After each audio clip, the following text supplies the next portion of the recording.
सिद्धार्थ उस हवेली के कमरे में कुर्सी से बंधा हुआ उल्टा लटक रहा था। तब उस तस्वीर वाले व्यक्ति ने जोरों से रोते हुए कहा, इसे मत मारो, इसे मार दोगे तो फिर मैं फिर से अकेला रह जाऊंगा ना, इसे भी तस्वीर बना दो। तब अचानक हवा में लटक रही कुर्सी नीचे गिरी, लेकिन नसीब से वो टेढ़ी गिरी और सिद्धार्थ का सर बच गया। तब वो कुर्सी फिर से हवा में उड़ी और दीवार से जा टकराई। दीवार पर टकराने से वो कुर्सी टूट गई और सिद्धार्थ के हाथ खुल गए। सिद्धार्थ को हल्की सी चोट लगी थी, लेकिन कोई गंभीर चोट नहीं आई। सिद्धार्थ ने तुरंत ही अपने पैरों पर बंधी हुई रस्सी खोली और वहां उस कमरे से भागने लगा। लेकिन वो दरवाजे तक पहुंचता तब तक कमरे का दरवाजा धड़ाम करके बंद हो गया। उस तस्वीर में रह रहे व्यक्ति जोरों से हंसने लगा और बोला, तुम्हें क्या लगा था कि तुम यहां से भाग जाओगे? एक लड़की यहां से बच निकली तो मैं तुम्हें भी जाने दूंगा। इस व्यक्ति के बदले हुए सुर सुन सिद्धार्थ उस तस्वीर की तरफ देखा। उस व्यक्ति की आंखें लाल हो चुकी थी। तस्वीर में से काला धुआं निकल रहा था। वो व्यक्ति गुस्से में लग रहा था। देखते ही देखते वो व्यक्ति उस तस्वीर से रेंगते हुए बाहर निकला। बाहर निकलते ही उसने वो दीवार पर किसी छिपकली की तरह रेंगते हुए छत पर जा पहुंचा और एकदम सिद्धार्थ के ऊपर आकर उसे डरावनी आंखों से देखने लगा। उसने सिद्धार्थ को देखकर अपना मुंह खोला और उसके मुंह से एक पतली लंबी काली सी जीभ बाहर निकली और इधर उधर लहराने लगी। सिद्धार्थ उसे देखकर चौकन्ना हो गया और उसके सामने देखने लगा। वो व्यक्ति सिद्धार्थ को एकटक देखते रहा और अचानक सिद्धार्थ के ऊपर छलांग लगाई। वहां उस फैक्ट्री में लट्ठे से बंधी हुई गौरी उस घूमती हुई ब्लेड के नीचे आने ही वाली थी कि अचानक एक अदृश्य शक्ति आई और गौरी को लट्ठे समेत उठा लिया और फैक्ट्री में ही मशीन से थोड़ी दूर एक महफूज जगह पर लाकर रख दिया। इस बात से अनजान गौरी अभी भी आंखें बंद करके लेटी हुई थी, इस इंतजार में कि अभी वो ब्लेड के बीच आ जाएगी और उसकी मौत हो जाएगी। तब उस अदृश्य शक्ति ने उसके हाथ पैर खोल दिए। हाथ पैर खुलते ही गौरी ने आंखें खोली और डर के मारे उठ खड़ी हुई। उसे कुछ पल तो विश्वास ही नहीं हुआ कि वो जिंदा थी। उसने इधर उधर देखा, लेकिन उसे कोई नजर नहीं आया। गौरी ने पूछा, कौन है यहाँ? किसने मेरी जान बचाई? किसी ने जवाब नहीं दिया। तभी अचानक उसे दूर सर कटा हुआ आदमी दिखा जिसने उस पर हमला किया था। वो आदमी दूर खड़ा हुआ था और उसके हाथ में एक कुल्हाड़ी थी। देखते ही देखते वो आदमी गौरी की तरफ दौड़ा। गौरी भी फैक्ट्री के बाहर जाने भागी। वो बिना सर का आदमी उसके पीछे दौड़ा। गौरी उन बड़ी बड़ी मशीन्स के बीच से गुजरती हुई मेन गेट की तरफ भागने लगी। वो आदमी मशीन्स के ऊपर छलांग लगाता हुआ उसकी तरफ बढ़ रहा था। गौरी जैसे ही मेन गेट के पास पहुंची, उसने देखा कि गेट पर ताला लगा हुआ था। गौरी हड़बड़ाई और ताले को खोलने उसे टटोलने लगी, लेकिन ताला बहुत बड़ा और मजबूत था। गौरी के दिल की धड़कनें बढ़ गई। उसे अपने पीछे उस आदमी के कदमों की आवाज आई और उसने डरते हुए पीछे मुड़कर देखा। वो आदमी वहीं उसके पीछे हाथ में कुल्हाड़ी लिए खड़ा था। गौरी के मुंह से चीख निकल गई। वहां असली बूढ़े बाबा को मायावी पिशाच समझकर गांव वाले मशाल लेकर उनके पास पहुंचे। जैसे ही बूढ़े बाबा को मशाल लगाने ही वाले थे कि पीछे से जोर से आवाज आई, रुक जाओ। सबने पीछे मुड़कर देखा। वहां मोतीबाई खड़ी थी। मोतीबाई ने फिर से कहा, ये पाप करने से पहले हमारी बात सुन लो। गांव के सारे लोग मोतीबाई को देखने लगे।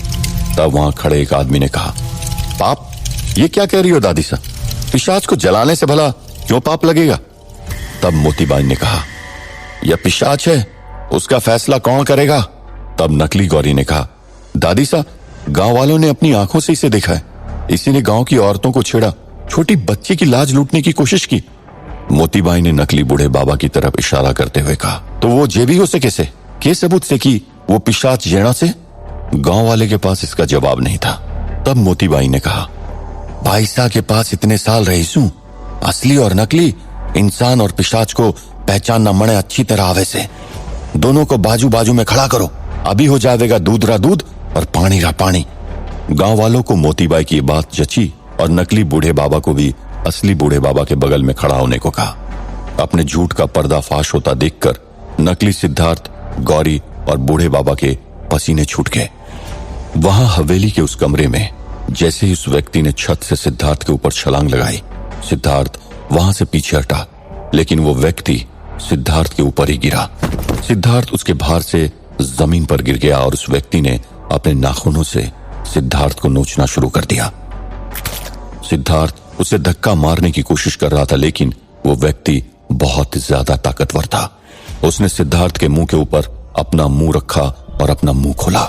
उसके मुंह से लंबी सी जीभ निकली और सिद्धार्थ के मुंह के अंदर जाने की कोशिश करने लगी। सिद्धार्थ ने अपना मुंह जोरों से बंद कर लिया। सिद्धार्थ को बहुत घिन आने लगी, लेकिन उसकी ताकत के आगे वो कुछ नहीं कर पा रहा था। उस वक्त संघर्ष करते करते सिद्धार्थ का बायां हाथ वहां पड़े एक हथौड़े से टकराया और उसने उस हथौड़े को पकड़कर जोरों से इस व्यक्ति के सर पर दे मारा और वो व्यक्ति बगल में गिर गया। सिद्धार्थ तुरंत ही उठ खड़ा हुआ और भागकर उस बंद दरवाजे को खोलने की कोशिश करने लगा। वो व्यक्ति अपना सिर हिलाते हुए उठा और सिद्धार्थ पर पीछे से छलांग लगाकर उसके कंधे पर अपने दांतों से काटने लगा। सिद्धार्थ उस व्यक्ति के सर पर फिर से हथौड़े से वार करने लगा, लेकिन उस व्यक्ति पर उसका कुछ खास असर नहीं हो रहा था। उसके दांत सिद्धार्थ के कंधों को छलनी कर रहे थे। सिद्धार्थ दर्द से कहरा उठा। तब सिद्धार्थ ने वहां रखी कांच की फूलदानी उठाई और उसे दीवार पे पटक कर तोड़ दी और टूटा हुआ कांच उस व्यक्ति के सर में घुसा दिया। कांच उसके सर में घुसते ही वो व्यक्ति की पकड़ सिद्धार्थ से ढीली हो गई और 2 कदम पीछे गया और जोरों से हंसने लगा। सिद्धार्थ चौंक कर पीछे मुड़ा तो उसने देखा कि वो व्यक्ति पागलों की तरह हंसे जा रहा था। उसने हंसते हुए कहा, 300 साल पहले चोरी के इरादे से इस हवेली में घुसा था और तब से लेके अब तक उस कांच की तस्वीर में कैद रहा हूं। 300 साल कांच में ही रहकर अपनी शक्तियों को प्राप्त किया है। जिस कांच से तू मुझे मारना चाहता है, उस कांच से मुझे शक्ति मिलती है, बेवकूफ। ये कहते ही वो व्यक्ति और भी विकराल हो गया और कद में काफी बड़ा हो गया। सिद्धार्थ उसकी ओर देखने लगा और मन ही मन धीरे से मुस्कुराया। उस तरफ फैक्ट्री में गौरी के ठीक सामने वो बिना सर का आदमी कुल्हाड़ी लेकर खड़ा था। उसने अपनी कुल्हाड़ी से गौरी पर वार किया। गौरी वहां से बच के भागी और आदमी ने भी उसका पीछा किया। भागते भागते गौरी किसी चीज से टकराकर गिर गई और उस आदमी ने कुल्हाड़ी से उस पर वार किया। गौरी तुरंत ही लुढ़की और उठकर फिर से भागी। वो बिना सर का आदमी तेजी से उसका पीछा करने लगा और गौरी समझ गई कि उसका भागना बेकार था। उसे बचने के लिए कुछ और ही करना था। गौरी के पास वक्त न था। वो आदमी कुल्हाड़ी उठाए उसके पीछे पहुंच ही गया था कि अचानक गौरी को वहां पड़ी एक बोरी नजर आई और उसने वो बोरी उठाई और तुरंत ही पलटकर उस आदमी पर डाल दी। वो आदमी बोरी से बाहर निकलने की कोशिश करने लगा। तब गौरी ने वहां पड़ी हुई जंजीर से उससे बांध दिया। वो आदमी छटपटाने लगा। अचानक दूर से एक जोरों से गुर्राने की आवाज आई। गौरी ने सोचा कि कोई और नई मुसीबत आए उससे पहले वहां से बाहर निकलना ही पड़ेगा। गौरी वहां से भागी और मेन गेट की तरफ भागी। गौरी गेट के पास पहुंचकर गेट की ग्रिल पर चढ़ने लगी। वो एकदम ऊपर तक चढ़कर दूसरी तरफ छलांग लगाकर फैक्ट्री से बाहर निकल गई। वहां गांव में नकली सिद्धार्थ ने एकदम धीरे से नकली बूढ़े बाबा को कहा, अभी कुछ मत करिए, जैसा गांव वाले कहते हैं वैसा ही करिए, मैं सब संभाल लूंगा।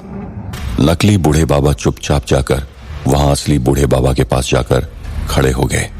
तब वहां पर मोतीबाई ने कुएं का पानी निकलवाया और उसमें कुछ चावल के दाने अभिमंत्रित करके डाले और फिर उस पानी से उन दोनों के चारों तरफ रेखा बनाई और उन दोनों को कहा, तुम दोनों इसे पार करो।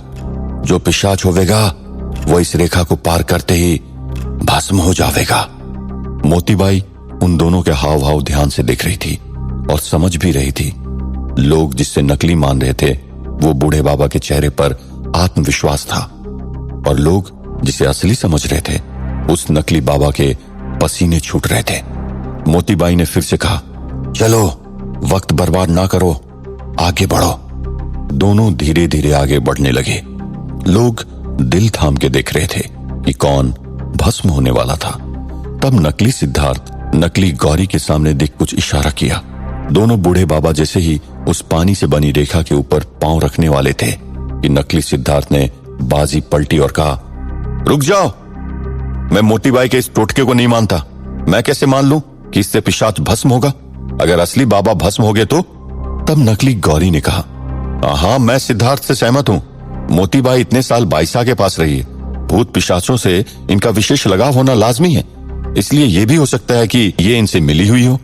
सारा गांव आपस में फुसफुसाने लगा। मोतीबाई इनकी सारी चाल समझ रही थी, इसलिए उन्होंने कहा, मान्य से थारी ये बात भी मान्य से मने छोरे।